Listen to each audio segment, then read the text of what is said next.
So ఇది మీకు one of the lab చూపిస్తున్నది నేను. ఇలాంటివి ఇంకా ఇంకొంచెం పెద్దవున్నాయి. దీనికన్నా కొంచెం చిన్నవున్నాయి. మొత్తం 55 ల్యాబ్స్ ఉన్నాయన్నమాట. సో ఇంతకన్నా ఫ్రీ స్పేస్ ఏముంటది చెప్పండి? The giving you everything. Ganapathi యూనివర్సిటీలో స్టూడెంట్ వెల్ఫేర్ కోసం చేస్తున్నారా అన్నట్లుందనమాట. అన్ని ఫెసిలిటీస్ ఉన్నాయి, both theoretical wise and practical wise. So మీకు గణపతి యూనివర్సిటీలోని క్లాస్ రూమ్స్ కూడా ఒకసారి చూపించేస్తాను. క్లాస్ రూమ్స్ ఏముంటాయి చూపించడానికి అని కాదు, జస్ట్ అంబియన్స్ కూడా మనకి మ్యాటర్స్.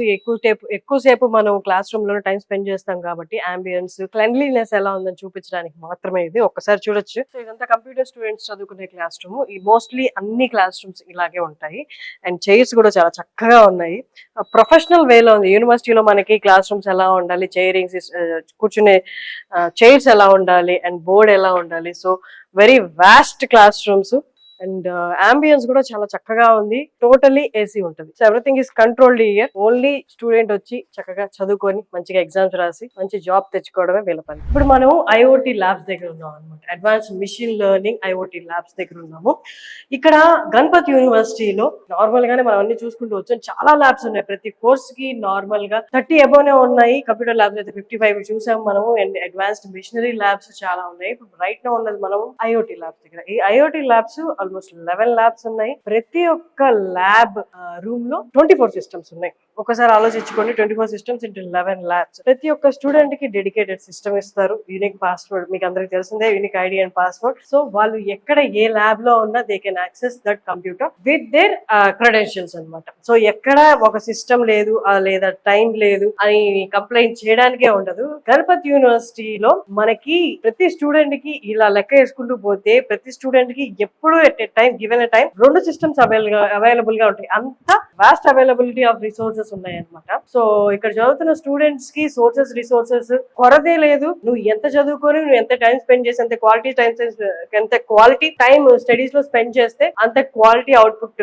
రావడానికి చాలా వరకు ఆస్కారం ఉంది. సో గణపత్ యూనివర్సిటీ టూర్ చేస్తున్నప్పుడు నాకు ఒక 4-5 రోబోట్స్ కనిపించాయి. అవి ఏంటో అని నేను పెద్ద పట్టించుకోలేదు. బట్ మా వాళ్ళు పిలిచి ఎక్స్ప్లెయిన్ చేశారు వాట్ ఈస్ దిస్ రోబోట్ అనేది. ఒక్కసారి దాంతో మాట్లాడదాం రండి. ఈ రోబోట్ పేరు, ఈ బాట్ పేరు GUNI, గణపత్ యూనివర్సిటీ గుని. దానికి మాట్లాడదాం. హాయ్ గుని. Hello. How can I assist you today? Can you hi can you talk in Telugu? నేను తెలుగులో మాట్లాడగలను. మీకు ఏమైనా సహాయం కావాలా? గణపతి యూనివర్సిటీలో సిఎస్సి గ్రూప్ జాయిన్ అయితే ఎలాంటి అడ్వాంటేజెస్ ఉంటాయి కంప్యూటర్ స్టూడెంట్స్? గణపతి యూనివర్సిటీలో కంప్యూటర్ సైన్స్ ప్రక్రమంలో చేరడం వల్ల వివిధ ప్రయోజనాలు ఉన్నాయి. 1. ప్రోగ్రామ్స్, అధునాతన సిలబస్. యూనివర్సిటీ తాజా పరిశ్రమ అవసరాలకు అనుగుణంగా అప్డేట్ చేసిన సిలబస్ ని అందిస్తుంది. 2. Practical exposure. సాకార సెక్టర్ లో అనుభవాన్ని గొంపించేలా ప్రాజెక్టులు మరియు ల్యాబ్ సెషన్లపై ప్రత్యేక దృష్టి. 3. శిక్షణ ఛేదన. విద్యార్థులకు పరిశ్రమలో అనుభవాలైన ఫ్యాకల్టీ మరియు నిపుణుల ద్వారా శిక్షణ. 4. ఉద్యోగ అవకాశాలు. యూనివర్సిటీ మల్టీనేషనల్ కంపెనీలతో మంచి సంబంధాలు కలిగి ఉంటే తద్వారా మంచి ప్లేస్మెంట్ అవకాశాలను అందిస్తుంది. 5. అన్ని రకాల ఫెసిలిటీలు. మోడర్న్ ల్యాబ్స్, గ్రంథాలయం, హాస్టల్. ఇంటర్వ్యూస్ అవసరం లేదనమాట. ఇప్పుడు మీరు డైరెక్ట్ గా వచ్చేసి మా ఇంటర్వ్యూస్ కూడా చూడక్కర్లేదు. గణపతి యూనివర్సిటీకి వచ్చేసి రోబోట్ అడిగితే రోబోట్ చెప్పేస్తుంది అనమాట. అండ్ ఆబ్వియస్లీ రోబోట్ అబద్ధాలు చెప్పదు. కొన్ని రోజులు మా పొజిషన్ అంతా రీప్లేస్ చేసేస్తుందేమో. ఇక ఇంటర్వ్యూస్ చేయడానికి హోస్టులు, యాంకర్లు ఎవరు ఉండరు, మొత్తం రోబోట్సే ఉంటాయి. బట్ స్టిల్ నీకు మా అంత అందం ఉండదు కాబట్టి దీనికి ఆప్ చేసుకోవాలి.